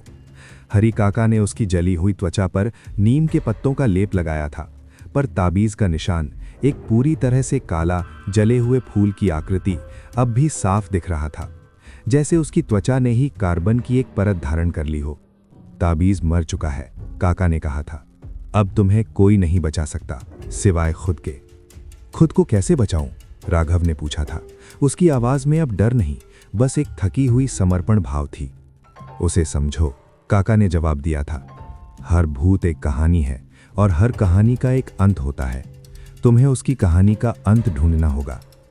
राघव ने फैसला किया कि वो वापस उसी चौरस जगह पर जाएगा जहां पहली बार मीरा से मुलाकात हुई थी। अगर कोई उसे कहानी बता सकता था तो वो मीरा ही थी। वो अब उस चीज से इतना भयभीत नहीं था जितना जिज्ञासु था, एक फोटोग्राफर की जिज्ञासा जो अब जीवित रहने की जिज्ञासा में बदल चुकी थी। दोपहर को वो घाटी के मुहाने के सामने वाली जगह पर बैठ गया। उसने कोई कैमरा नहीं लिया, सिर्फ एक पानी की बोतल और अपनी डायरी। आज का मौसम विचित्र था। आसमान में बादल छाए हुए थे पर बारिश नहीं हो रही थी। एक स्थिर भारी हवा चल रही थी जो पत्तियों को हिलाती भी नहीं थी, बस उन्हें एक तरफ झुकाए रखती थी। तुम वापस आ गए, एक आवाज ने कहा। राघव ने पलट कर नहीं देखा, वो जानता था कौन है। तुम्हारा इंतजार कर रहा था। मीरा उसके बाईं ओर खड़ी थी। आज उसकी साड़ी और भी फटी हुई लग रही थी और उसके चेहरे पर वो खाली मुस्कान नहीं थी, उसमें एक गहरी उदासी थी। तुमने उसे देख लिया, मीरा ने कहा। यह एक बयान था, प्रश्न नहीं। हाँ, और तुम अभी भी जीवित हो। ताबीज ने तुम्हें बचा लिया, पर अब वो नहीं है। मीरा ने उसके गले के काले निशान की ओर देखा। मुझे बताओ कि तुम कौन हो और वो कौन है, मैं जानना चाहता हूं। मीरा ने एक लंबी सांस ली, जैसे उसके पास फेफड़े हों और उन्हें हवा की जरूरत हो। बैठो, उसने कहा।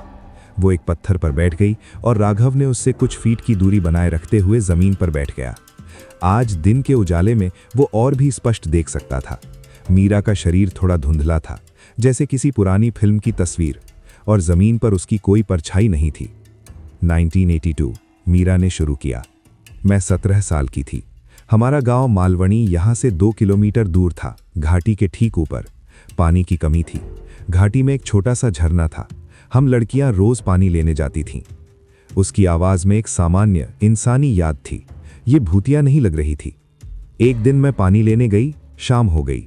मैंने एक नया रास्ता लिया जल्दी लौटने के लिए, पर मैं भटक गई। भटकती हुई इसी घाटी में आ गई। उसकी आंखें घाटी के काले मुहाने पर टिक गईं, और फिर मैं बाहर नहीं निकल पाई। क्या हुआ? राघव ने धीरे से पूछा। घाटी ने मुझे रोक लिया, मीरा ने कहा। यह कोई सिर्फ जगह नहीं है, ये जीवित है, एक पुरानी सोई हुई चीज, और कभी कभी ये भूखी हो जाती है। उस दिन ये भूखी थी और मैं उसके अंदर चली गई। तुम मर गए? मीरा ने सिर हिलाया। नहीं, मैं बदल गई। मैं अब जीवित नहीं हूं, पर मृत भी नहीं। मैं घाटी का हिस्सा बन गई, जैसे ये पेड़, ये पत्थर, एक याद जो चलती फिरती है। और तुम्हारी माँ? मीरा का चेहरा विकृत हो गया। एक दर्द जो 40 साल बाद भी ताज़ा था उस पर छा गया। माँ, मेरी माँ शांति, उसने मुझे ढूंढा। वो रोज़ रात को घाटी में आती, मेरा नाम पुकारती, 1 महीने तक। फिर एक रात वो भी अंदर चली गई, पर उसके साथ वो अलग था। क्यों? क्योंकि वो मुझसे प्यार करती थी। मीरा की आवाज़ कांप उठी। उसका दर्द, उसका प्यार, वो इतना तीव्र था कि घाटी ने उसे पूरी तरह से नहीं निगला। उसने उसे बदल दिया। वो अब शांति नहीं रही, वो अदृश्य माँ बन गई। एक ऐसी भूख जो कभी नहीं भरती, एक ऐसा दर्द जो कभी नहीं थमता। वो मुझे ढूंढती रहती है हमेशा, पर अब वो मुझे पहचान नहीं पाती।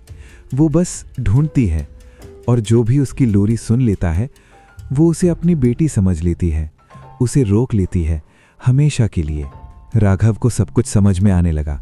1982 में गांव वाले, उस रात, मीरा ने कहा आंखें बंद करके। माँ ने मुझे ढूंढते हुए अपनी लोरी गाई।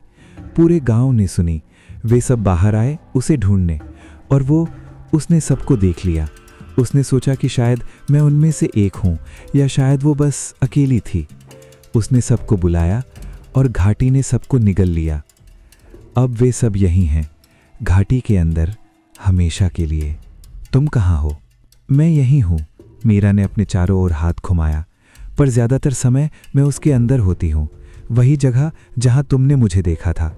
मैं बाहर तभी आ पाती हूँ जब वो सो रही होती है, दिन के समय, या जब कोई नया आता है जैसे तुम, तब उसका ध्यान बट जाता है। तो तुम मुझे चेतावनी देने आई थी? हाँ, पर तुम नहीं माने। अब तुम भी फंस गए हो। मीरा की आंखों में सचमुच का दुख था। घाटी ने तुम्हें चुन लिया है। तुम्हारी जिज्ञासा, तुम्हारा खालीपन देखने का जुनून उसे आकर्षित किया। अब तुम इसके नक्शे का हिस्सा हो। तुम जहां भी जाओगे रास्ता तुम्हें यहीं लाएगा, जब तक तुम उसे स्वीकार नहीं कर लेते। स्वीकार कैसे? उसकी लोरी का जवाब देकर, उसके पास जाकर, उसे अपनी माँ मानकर। मीरा ने कहा, फिर तुम भी हमारे जैसे हो जाओगे। यहाँ की एक याद, शायद तुम भी घूम सकोगे जैसे मैं घूमती हूँ, या शायद तुम घाटी के अंदर ही रहोगे जैसे बाकी सब। और अगर मैं लड़ूंगा? लड़ोगे किससे? मीरा ने पूछा। उससे? वो दर्द है, प्यार है, भूख है। तुम दर्द से कैसे लड़ोगे? या घाटी से? ये पहाड़ है, ज़मीन है, तुम पहाड़ से कैसे लड़ोगे? राघव ने सिर घुटनों के बीच दबा लिया। उसे अपनी माँ याद आई, उसका प्यार, और उसने सोचा कि अगर वो कभी खो गया तो उसकी माँ भी शायद ऐसी ही हो जाती, एक उन्मत्ती, भूखी, अनंत दर्द की आत्मा। क्या कोई रास्ता नहीं है? उसने फुसफुसाया। एक रास्ता है, पर वो बहुत खतरनाक है। उसे शांत करना, उसका दर्द कम करना। कैसे? उसे मुझे दिखाना। मीरा की आवाज़ लगभग बिलखने लगी। उसे बताना कि मैं यहीं हूँ, कि उसने मुझे पा लिया है, कि वो आराम कर सकती है। पर तुमने कहा वो मुझे पहचान नहीं पाती। नहीं पाती, पर अगर कोई जीवित, कोई बाहरी व्यक्ति उसे बताए, शायद, सिर्फ शायद, वो एक पल के लिए सच को देख पाए, और शायद उस एक पल में वो शांत हो जाए। और जब वो शांत होगी तो घाटी भी शांत हो सकती है, और तुम जा सकते हो। ये काम करेगा? मैं नहीं जानती, मीरा ने ईमानदारी से कहा। किसी ने कभी कोशिश नहीं की। जो उसके करीब गए वे कभी वापस नहीं आए। तुम्हारे पास 2 विकल्प हैं, उसकी बेटी बन जाओ या उसे बताओ कि उसकी बेटी मिल गई है। पहला विकल्प तुम्हें यहां रखेगा, दूसरा या तो तुम्हें आजाद करेगा या तुम्हें उसके क्रोध का शिकार बना देगा। राघव ने सोचा, वो इतने दिनों से खालीपन की तस्वीरें ले रहा था, और अब खालीपन ने उसे अपने अंदर खींच लिया था। ये उसकी अपनी जिज्ञासा का परिणाम था। मैं कोशिश करूंगा, उसने कहा। मीरा ने उसे देखा, और पहली बार उसके चेहरे पर एक असली कोमल भाव आया। धन्यवाद, उसने कहा, पर सावधान रहना। जब तुम उसके सामने जाओगे वो तुम्हारी माँ बन जाएगी। वो तुम्हें वो सब कहने की कोशिश करेगी जो तुम सुनना चाहते हो। उसे मत सुनना, बस एक ही बात कहना, तुम्हारी बेटी यहाँ है, वो सुरक्षित है, तुम आराम कर सकती हो। और अगर वो मान जाए तो शायद हम सब आराम कर पाएं, मीरा ने कहा। नहीं तो तुम हम में शामिल हो जाओगे। तभी मीरा ने अचानक सिर उठाया। उसकी आंखें चौंक गईं। उसने हवा में सूंघा जैसे कोई खतरनाक गंध आ रही हो। क्या हुआ? राघव ने पूछा। वो जाग गई, मीरा ने डरी हुई आवाज में कहा। उसे पता चल गया कि मैं तुमसे बात कर रही हूं। हवा अचानक ठंडी हो गई, पत्तियां बिना हवा के ही हिलने लगीं, एक अनियमित डरावनी गति से। दूर घाटी के मुहाने से एक गहरी गड़गड़ाहट जैसी आवाज आई। बेटी, मेरी बेटी, कहाँ है मेरी बेटी? भागो राघव! मीरा की आवाज एक फुसफुसाहट में बदल गई और फिर वो गायब हो गई। राघव उठा और भागा। इस बार वो जंगल में नहीं बल्कि सीधे हरी काका की झोपड़ी की ओर भागा। पीछे से वो आवाज तेज होती जा रही थी। अब रोने की नहीं बल्कि गुस्से की आवाज थी। चोर, तुमने मेरी बेटी चुरा ली, लौटा दो उसे, लौटा दो। पेड़ों की शाखाएं उसकी ओर झुकने लगीं, जैसे उन्हें नियंत्रित कर रही हों। जमीन उसके पैरों के नीचे हिलने लगी।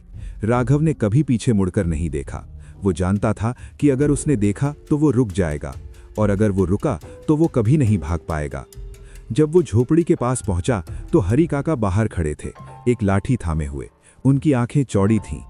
अंदर आओ, काका चिल्लाए। दरवाजा बंद हुआ। काका ने एक लकड़ी की सलाख लगा दी। बाहर हवा में एक चीख गूंजी जो धीरे धीरे दूर होती गई। झोपड़ी के अंदर राघव हाँफ रहा था। उसने मीरा की बातें याद की। उसके पास अब एक विकल्प था, एक मौका। पर उस मौके के लिए उसे एक बार फिर उस चीज के सामने जाना होगा, और इस बार बिना किसी ताबीज के। उसने अपनी जेब में हाथ डाला। उसमें कैमरे का वो टूटा हुआ मेमोरी कार्ड था जिसमें उस रात की तस्वीरें थीं। शायद सबूत, शायद एक याददाश्त, और शायद एक बेटी की तस्वीर जो एक माँ को दिखाई जा सकती थी। 2 दिन तक राघव हरी काका की झोपड़ी में छुपा रहा। बाहर मौसम बदल गया था। एक स्थिर सफेद कोहरा घाटी से निकलकर पूरे इलाके को अपनी चपेट में ले चुका था। ये सामान्य कोहरा नहीं था, ये घना चिपचिपा था, और इसमें वही सड़े हुए फूलों की गंध थी, अब और तीव्र। कोहरे में से कभी कभी आवाजें आती, रोने की, फुसफुसाने की, और हमेशा वही लोरी जो अब दिन रात नहीं थमती थी। वो तुम्हारा इंतजार कर रही है, हरी काका ने तीसरे दिन कहा। कोहरे की वजह से झोपड़ी के अंदर भी धुंधलका छाया हुआ था। जब तक तुम उसके सामने नहीं जाते ये कोहरा नहीं हटेगा, और ना ही तुम जा पाओगे।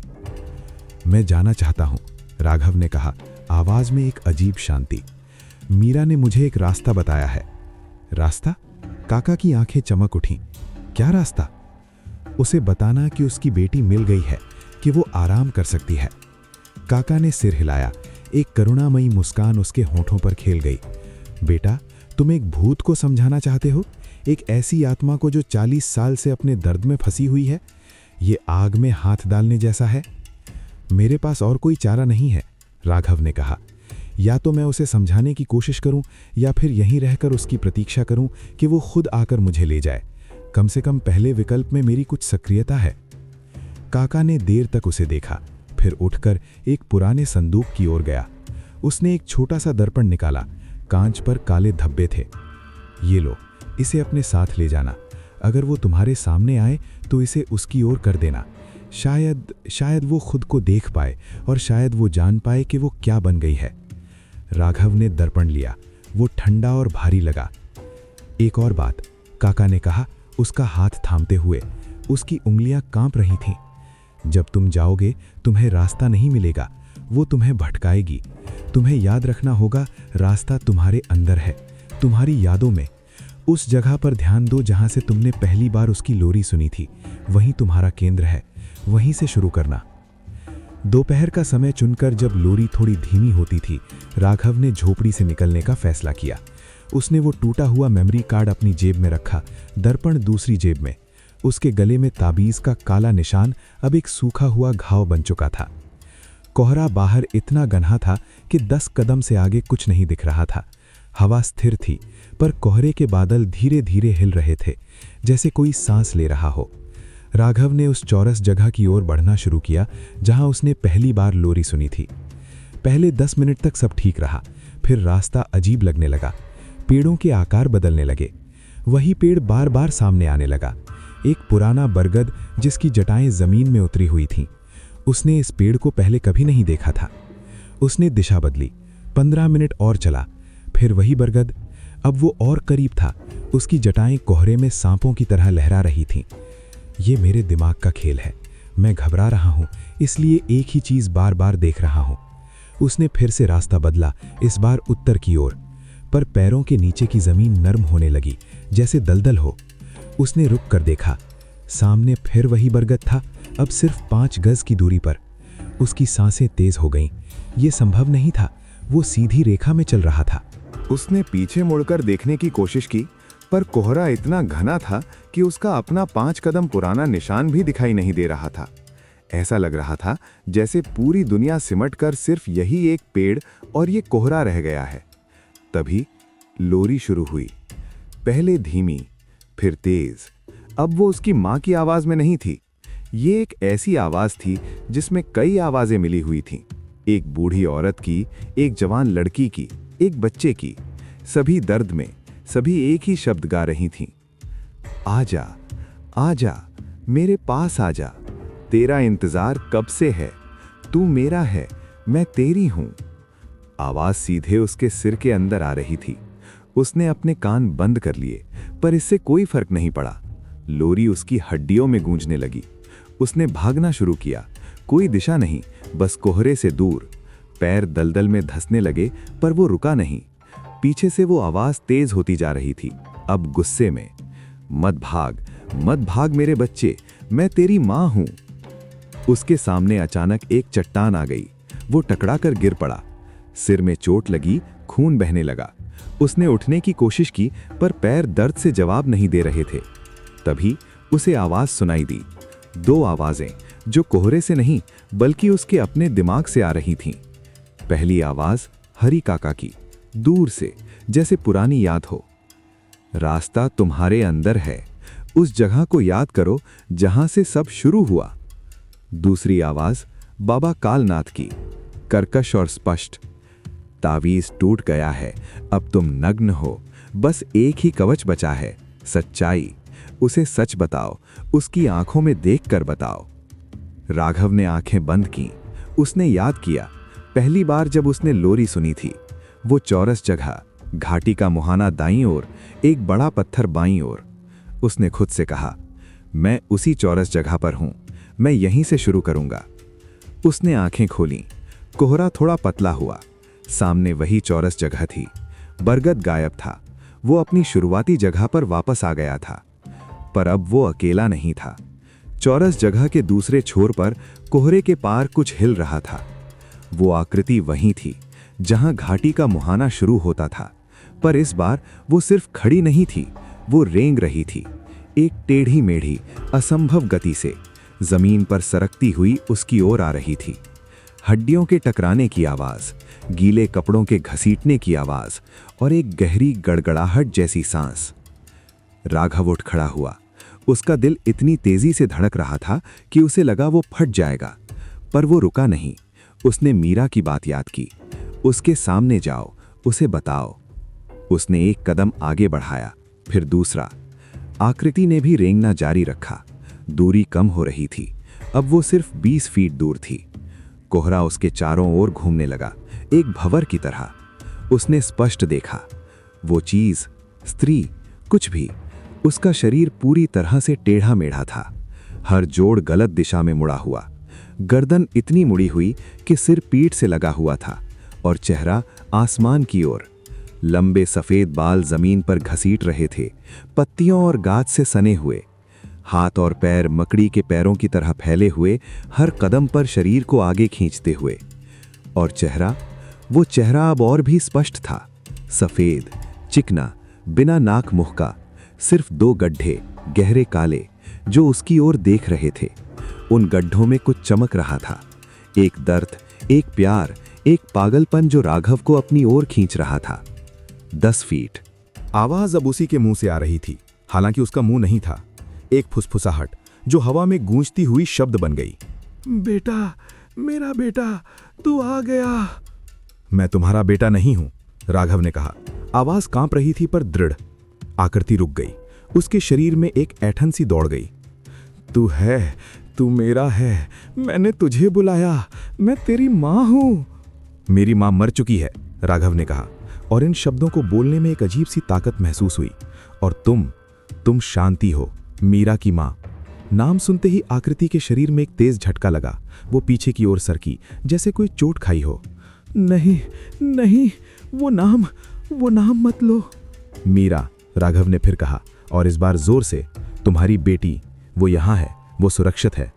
झूठ, वो गायब है, मैं उसे ढूंढ रही हूँ। आकृति चीख उठी। आवाज अब कई गुना तेज थी। कई आवाजों में सभी चीखती हुई, तूने उसे छुपा लिया, लौटा दे मुझे मेरी बेटी। वो तेजी से आगे बढ़ी। अब सिर्फ 5 फीट दूर थी। राघव ने उसकी आंखों में देखा। उन काले गड्ढों में उसे कुछ दिखाई दिया। एक चेहरा, एक सामान्य प्यार से भरी माँ का चेहरा जो उन कालेपन के पीछे कैद था। उसने जेब से दर्पण निकाला, अपने सामने करके उस आकृति की ओर घुमाया। देखो, उसने कहा, देखो तुम क्या बन गई हो। दर्पण ने कोहरे में एक धुंधली छवि दिखाई, उस आकृति की छवि। एक पल के लिए सब कुछ थम गया। फिर एक चीख जो राघव ने अपने जीवन में कभी नहीं सुनी थी। एक ऐसी चीख जिसमें सारा दर्द, सारा आतंक, सारी पीड़ा समाई हुई थी। आकृति पीछे हटी, अपने ही रूप से दूर भागती हुई। और तभी राघव के गले में जला हुआ तावीज, वो काला निशान फट गया। एक तेज चमक, एक दर्द जैसा कि उसकी त्वचा जल रही हो, और फिर वो निशान उसकी त्वचा से उतरकर जमीन पर गिर पड़ा, काला राख बनकर। तावीज का अंतिम संरक्षण खत्म हो चुका था। आकृति ने यह महसूस किया। उसकी पीड़ा एक क्रोध में बदल गई, एक ऐसे क्रोध में जिसने आसपास के कोहरे को काले रंग में बदल दिया। तूने मुझे दिखा दिया, तूने मुझे वो दिखा दिया जो मैं बन गई हूं। अब तुम मेरा हो जाएगा, हमेशा के लिए। वो तेजी से आगे बढ़ी। राघव ने भागने की कोशिश की, पर उसके पैर जम गए, जैसे जमीन ने उन्हें पकड़ लिया हो। आकृति अब सिर्फ 3 फीट दूर थी। उसने अपना एक हाथ उठाया, टूटा हुआ, उल्टा मुड़ा हुआ हाथ राघव की ओर बढ़ाया। उसकी उंगलियों के पास पहुंचते ही राघव ने आखिरी चीज की कोशिश की। उसने अपनी जेब से वो मेमोरी कार्ड निकाला और उसे आकृति की ओर बढ़ाया। ये लो, उसने चिल्लाया, तुम्हारी बेटी की याद यहां है। आकृति रुक गई। उसका हाथ हवा में ठिठक गया। उन काले गड्ढों में कुछ झिलमिलाया। राघव ने कार्ड जमीन पर फेंक दिया। वो यहीं है, हमेशा से यहीं रही है। तुमने उसे खोया नहीं, तुम खुद ही उसे देख नहीं पाई। एक लम्हे के लिए कोहरा साफ हुआ। आकृति का शरीर कम विरूपित लगा। काले गड्ढों के पीछे वो मानवीय चेहरा और स्पष्ट हुआ। फिर दूर से एक आवाज आई, मां, मीरा की आवाज। आकृति ने पलट कर देखा। दूर कोहरे में एक धुंधली सफेद आकृति खड़ी थी। मीरा, बेटी? आवाज एक फुसफुसाहट थी, एक आशा। तभी कोहरा फिर से घना हो गया। मीरा की आकृति गायब हो गई। आकृति ने वापस राघव की ओर देखा। अब उसमें क्रोध नहीं, बल्कि एक भारी अनंत दुख था। वो यहां है, पर मैं उसे पा नहीं सकती। आवाज टूट गई। क्यों मैं उसे पा नहीं सकती? क्योंकि तुम डर गई हो, राघव ने कहा। आवाज में अब डर नहीं था, बस एक करुणा। तुम्हारा दर्द तुम्हें अंधा कर देता है। आराम करो, वो सुरक्षित है। आकृति ने एक लंबी कमकमाती सांस ली, फिर धीरे धीरे पीछे हटने लगी। कोहरा उसके साथ हटने लगा। थक गई हूं, आवाज एक बूढ़ी औरत की थी, पूरी तरह से इंसानी। इतना थक गई हूं। वो घाटी के मुहाने की ओर सरकती गईं और फिर अंधेरे में लुप्त हो गईं। कोहरा छटने लगा। राघव जमीन पर गिर पड़ा। सारी ताकत जवाब दे चुकी थी। उसने देखा, जहां ताबीज की राख पड़ी थी, वहां अब एक छोटा सा हरा अंकुर निकल आया था। पर आराम जल्दी टूट गया। दूर से घाटी के अंदर से एक आखिरी चीख आई। उसमें दर्द था, क्रोध था और एक चेतावनी। जाओ, अभी जाओ, पर याद रखना, एक बार जो घाटी का हो जाता है, वो हमेशा घाटी का रहता है। तुम वापस आओगे, हमेशा के लिए। और फिर सन्नाटा। राघव ने उठने की कोशिश की। उसके पैर अब चल सकते थे। उसने पीछे मुड़कर देखा। घाटी का मुहाना शांत था। कोहरा लगभग जाता रहा था। वो जानता था कि ये अंत नहीं था, बस एक विराम था। और जैसे ही वो चलने लगा, उसे एहसास हुआ कि उसकी परछाई उससे थोड़ी देर बाद चल रही थी। नील की बाइक का इंजन एक तेज खर्राटे की आवाज करता हुआ चुप हुआ। उसने हेलमेट उतारा और सामने पड़ी पगडंडी को देखा। गूगल मैप्स ने यहीं रुकने को कहा था, अपनी मंजिल के निकट। पर नील की मंजिल तो अभी दूर थी। वो धार घाटी देखना चाहता था। उसके फोन में सेव की गई वो तस्वीर फिर से खोली। एक धुंधला सा लैंडस्केप जो एक डार्क वेब फोरम पर भारत के सबसे डरावने गायब स्थान थ्रेड में पोस्ट की गई थी। पोस्ट करने वाले ने कोई कैप्शन नहीं दिया था, बस हैशटैग था, धार घाटी खोज गायब। तस्वीर में एक सकरी घाटी का मुहाना था और उसके ठीक सामने धुंध में एक धुंधली सी आकृति, शायद एक इंसान, शायद कुछ और। फोटोशॉप लगा था, जाहिर था, पर नील, जो अब तक 3 भूतिया जगहों की तस्वीरें ले चुका था और हर बार निराश लौटा था, इस बार एक अजीब सा आकर्षण महसूस कर रहा था। इस तस्वीर में एक ऑथेंटिसिटी थी, एक दर्द। उसने अपना कैमरा बैग उठाया और पगडंडी पर चल पड़ा। हवा ताज़ा थी, पक्षी चहचहा रहे थे, कोई डरावनी जगह नहीं लग रही थी। शायद ये भी एक धोखा होगा। पगडंडी के अंत में एक टीला था और उस पर एक झोपड़ी, बहुत पुरानी, जर्जर। छत का एक हिस्सा ढह गया लग रहा था। नील ने फैसला किया कि वो पहले यहाँ पूछताछ करेगा, शायद कोई रास्ता बता दे। झोपड़ी के सामने एक बूढ़ा आदमी बैठा था, लेकिन इतना बूढ़ा कि नील ने कभी नहीं देखा था। उसकी त्वचा पत्थर की तरह सिकुड़कर हड्डियों से चिपक गई थी और आंखें एक ऐसी गहराई में डूबी हुई थीं जो सिर्फ बहुत लंबे, बहुत दुख भरे जीवन से आती है। वो एक लकड़ी को चाकू से कुरेद रहा था, पर उसके हाथ कांप रहे थे। नमस्ते बाबा, नील ने कहा। बूढ़े ने धीरे धीरे सिर उठाया। उसकी नज़र नील के चेहरे पर गई, फिर कंधे पर टंगे कैमरे पर और फिर वापस चेहरे पर। उसकी आंखों में एक ऐसी पहचान दिखी जिससे नील सहम गया, जैसे वो उसे जानता हो। फिर से बूढ़े ने फुसफुसाया। माफ कीजिए बाबा, नील ने पूछा। तुम फोटो लेने आए हो? उसकी। बूढ़े ने अपना सिर घाटी की ओर हिलाया, जो यहां से दिख भी नहीं रही थी। हाँ, धार घाटी। क्या आप बता सकते हैं? मत जाओ बेटा, बूढ़े ने कहा। आवाज इतनी कमजोर कि नील को झुककर सुनना पड़ा। वहां मत जाओ बेटा। पर मैं तो बस तस्वीरें, बूढ़े ने एक अचानक ऊर्जा के साथ कहा और अपनी लाठी जमीन पर पटकी। हमेशा तस्वीरें, खालीपन की तस्वीरें। क्यों चाहते हो तुम खालीपन को कैद करना? ये सवाल इतना अप्रत्याशित और गहरा था कि नील चुप रह गया। बूढ़े ने एक लंबी कपाती सांस ली। तुमसे पहले भी एक लड़का आया था, बहुत साल पहले। उसका भी यही जवाब था, बस तस्वीरें। राघव, बूढ़े ने कहा, और ये नाम उसने इतने प्यार से उच्चारित किया जैसे अपने बेटे का नाम हो। वो भी तुम्हारी तरह शहर से आया था, अच्छा लड़का था, पर उसकी जिज्ञासा ने उसे खा लिया। क्या मतलब? वो कहाँ है? बूढ़े ने उदास होकर घाटी की तरफ इशारा किया। वो यहीं का होकर रह गया। वो वहां रहता है? नील ने पूछा, उलझन में। रहता है? नहीं, वो है, बूढ़े ने कहा। जो उस घाटी में जाता है और जिसे घाटी चुन लेती है, वो वहीं का हो जाता है। उसकी आत्मा नहीं, उसकी याद नहीं, वो खुद, पत्थर की तरह, हवा की तरह, पेड़ की तरह। ये बातें बकवास लग रही थीं। नील ने सोचा शायद बूढ़ा सठिया गया है। ठीक है बाबा, मैं बस देख कर आता हूं। देखोगे? बूढ़े ने कहा, और अब उसकी आवाज में एक भयानक निश्चितता थी। पर जो देखोगे वो तुम ही देख लेगा, और फिर तुम भी उसके नक्शे का हिस्सा बन जाओगे। रास्ते तुम्हें हमेशा यहीं ले आएंगे, जैसे उसे लाते थे। नील ने एक असहज महसूस किया, पर उसने इसे अनदेखा कर दिया। वो यहाँ एक स्टोरी के लिए आया था, एक ब्लॉग पोस्ट। वो राघव, क्या उसने यहाँ कोई सामान छोड़ा, कैमरा या कुछ?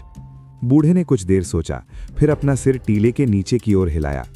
नीचे पुरानी चरवाहे की कुटिया है, सालों से खाली पड़ी है। शायद वहां कुछ हो, पर मत जाओ वहां। नील ने धन्यवाद दिया और टीले से नीचे उतर गया। पीछे से बूढ़े की आवाज आई, जब सूरज ढलने लगे तो लौट आना, नहीं तो तुम भी वैसे ही हो जाओगे। कुटिया टीले के निचले हिस्से में थी, पेड़ों से घिरी हुई, लगभग ढहने के कगार पर। दरवाजा टूटा हुआ था, अंदर अंधेरा और सड़न की गंध थी। नील ने अपना टॉर्च जलाया। कुटिया के एक कोने में एक चारपाई पड़ी थी, उस पर एक पुराना फटा हुआ कंबल। पास ही एक मेज थी और उस पर एक कैमरा, एक प्रोफेशनल DSLR, धूल से ढका हुआ। उसके बगल में एक बैग पड़ा था जिस पर एक नाम लिखा था, R मेहता, राघव। दिल तेजी से धड़कने लगा। ये वास्तविक था, कोई व्यक्ति वाकई यहां आया था और गायब हो गया था। नील ने कैमरा उठाया, बैटरी डेड थी। उसने अपना पावर बैंक निकाला और कैमरा चार्ज करने लगा। इस बीच उसने बैग खोला। अंदर कपड़े थे, एक डायरी, कुछ पुराने नक्शे। डायरी के पन्ने पीले पड़ चुके थे। नील ने पहला पन्ना खोला। दिन 1, धार घाटी पहुंचा। हरी काका ने चेतावनी दी, उनकी बातों को अनदेखा नहीं कर सकता, ये जगह देखती है। नील ने पन्ने पलटे। लिखावट धीरे धीरे बिगड़ती गई थी। दिन 3, मीरा से मुलाकात, कोई परछाई नहीं, वो मुझसे कहती है कि मैं फंस गया हूं। दिन 5, लोरी सुनी, मां की आवाज में। तावीज मिला, पर यह कमजोर पड़ रहा है। दिन 7, उसे देख लिया, भगवान उसे देख लिया। अब कोई रास्ता नहीं है, या शायद एक है। मीरा कहती है कि मुझे उसे बताना होगा कि उसकी बेटी मिल गई है। ये या तो मुझे आज़ाद करेगा या मुझे हमेशा के लिए यहीं बना देगा। कल मैं जाऊंगा। ये आखिरी एंट्री थी। उसके बाद के पन्ने खाली थे। कैमरा चार्ज हो चुका था। नील ने उसे ऑन किया। मेमोरी कार्ड अभी भी अंदर था। उसने पहली तस्वीर देखी, एक सामान्य लैंडस्केप, फिर अगली और अगली। ज़्यादातर तस्वीरें घाटी की थीं, कुछ धुंधली, कुछ साफ। फिर वो आखिरी तस्वीरों के सेट पर पहुंचा। तारीख लगभग 7 साल पहले की थी। पहली तस्वीर, घाटी का मुहाना रात में फ्लैश से रोशन, इसमें कुछ नहीं था। दूसरी, वही, पर फ्लैश ने जमीन पर एक लंबी टेढ़ी परछाई दिखाई थी। तीसरी, एक धुंधली सफेद आकृति, दूर। चौथी, नील की सांस रुक गई। चौथी तस्वीर एक सामान्य दिन के उजाले की थी। घाटी के मुहाने के सामने की चौरस जगह, और उस जगह पर एक पत्थर पर एक आदमी बैठा था, राघव। पर वो सामान्य नहीं लग रहा था। उसकी मुद्रा अजीब थी, बिल्कुल सीधा, हाथ घुटनों पर, सिर नीचे झुकाए, जैसे कोई मूर्ति हो। उसके कपड़े धूल से सफेद पड़ चुके थे और उसका चेहरा। नील ने जूम किया। राघव की आंखें खुली थीं, पर उनमें कुछ नहीं था। कोई भाव नहीं, कोई जीवन नहीं, सिर्फ एक शून्य पत्थर जैसी खालीपन। पर तस्वीर में और भी कुछ था।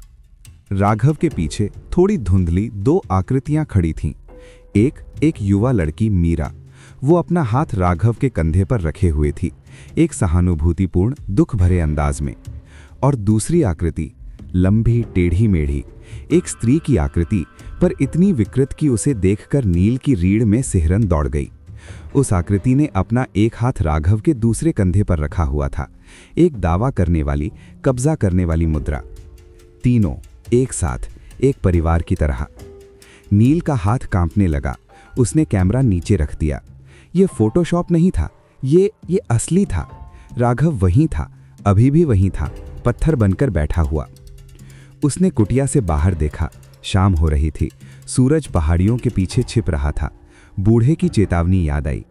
वो कैमरा और डायरी अपने बैग में रखने लगा। तभी उसे आवाज सुनाई दी, एक मीठी कोमल आवाज, एक लड़की की आवाज।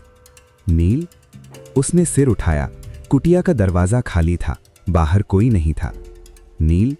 आवाज फिर आई, करीब से, उसके कान के पास। तुम भी वैसे ही हो जैसे वो था, जिज्ञासु, अकेला।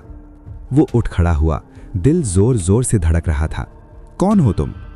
मैं मीरा हूं, आवाज ने कहा, और अब वो दरवाजे की ओर से आ रही थी। वहां कोहरे जैसी एक धुंधली आकृति दिखाई दी।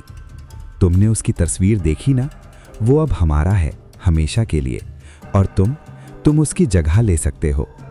नहीं, नील ने कहा, और पीछे की ओर हटने लगा, कुटिया की पिछली दीवार की ओर, जहां एक खिड़की थी। क्यों नहीं? आवाज में एक बचकानी उदासी थी। यहां अकेली हूं, मां भी अकेली है, राघव भी अकेला है। तुम हमारे साथ रहो, हम एक परिवार बनाएंगे। मुझे जाना है, नील ने कहा, और खिड़की की ओर मुड़ा। तभी कैमरा जो उसने मेज पर रख दिया था, अपने आप चालू हो गया। स्क्रीन चमक उठी। स्क्रीन पर लाइव व्यू में कुटिया का दृश्य था, और उसमें दरवाजे पर 2 आकृतियां स्पष्ट दिख रही थीं। मीरा, उसकी धुंधली उदास छवि, और उसके पीछे एक लंबी टेढ़ी मेढ़ी आकृति, सफेद, चेहरा विहीन। उसके काले गहरे आंखों के गड्ढे सीधे कैमरे में देख रहे थे। अदृश्य मां। स्क्रीन पर उस आकृति ने धीरे धीरे अपना हाथ उठाया, एक टूटा हुआ, उल्टा मुड़ा हुआ हाथ, जो सीधे कैमरे की ओर, नील की ओर इशारा कर रहा था। एक आवाज गूंजी, कैमरे के स्पीकर से नहीं, बल्कि हवा में, दीवारों में, जमीन में। एक फुसफुसाहट जो चीख में बदल गई। मेरा दूसरा बेटा, आजा। नील ने चीख मारी। उसने कैमरा उठाकर दीवार पर पटक दिया। कांच टूटा, स्क्रीन काली पड़ गई। वो खिड़की से कूदा और भागा। पीछे से वो आवाज गूंजी, अब दूर पर उतनी ही स्पष्ट। भागो मत नील, तुम्हारा रास्ता हमेशा तुम्हें यहां ले आएगा। हम तुम्हारा इंतजार करेंगे। नील बाइक तक भागा, इंजन स्टार्ट किया और पीछे मुड़कर न देखते हुए भाग निकला। सड़क पर उसने गैस पेडल पूरा दबा दिया। पहले आधे घंटे तक सब ठीक रहा। फिर सामने एक मोड़ पर उसे एक पुराना सा बोर्ड दिखाई दिया। उसने स्पीड कम की। बोर्ड पर हाथ से लिखा था, धार घाटी 2 किलोमीटर। वो वापस उसी जगह आ गया था। उसने गाड़ी रोकी, सिर घुटनों के बीच दबा लिया, हाँफने लगा। बूढ़े ने सच कहा था, रास्ते उसे हमेशा यहाँ ले आएंगे। उसने अपना फ़ोन निकाला, नेटवर्क नहीं था। उसने वो तस्वीर देखी जो उसने इंटरनेट से डाउनलोड की थी।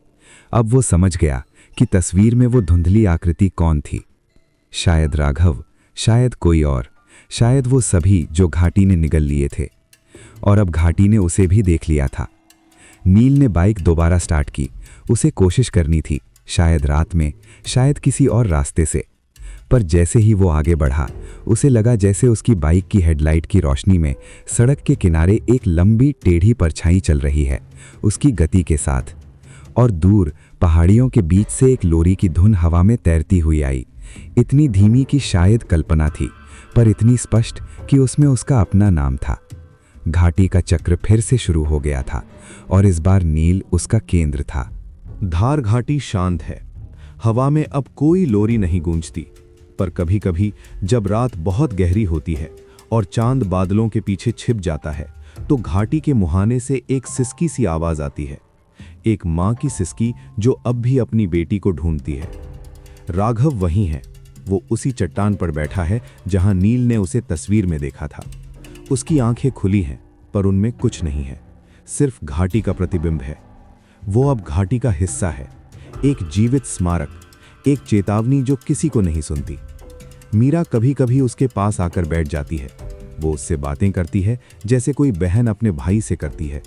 उसे पता है कि राघव सुन नहीं सकता, पर शायद उसकी आत्मा के किसी कोने में अभी भी वो व्यक्ति मौजूद है जो कभी जिज्ञासु फोटोग्राफर था।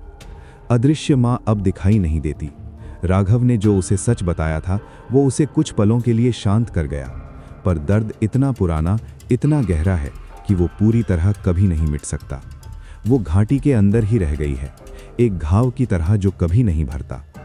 हरी काका अभी भी अपनी झोपड़ी में रहते हैं।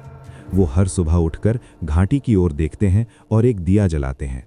उनके लिए राघव अब एक बेटे की तरह है जो घर नहीं लौट सका।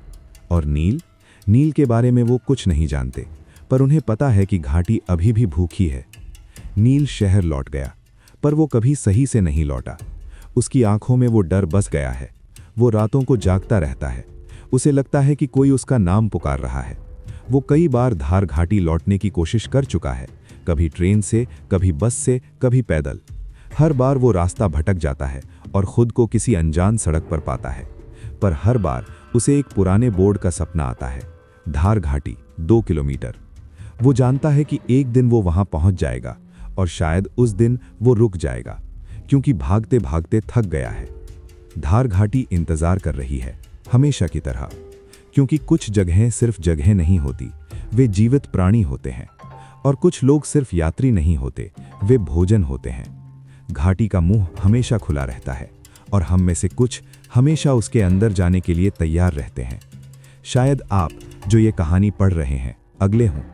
क्या आपने कभी किसी अज्ञात सुनसान जगह की तस्वीर इंटरनेट पर देखी है और सोचा है, काश मैं वहां जा पाता? सावधान रहें, क्योंकि हो सकता है वो जगह आपको देख रही हो और आपकी जिज्ञासा उसकी भूख को जगा रही हो।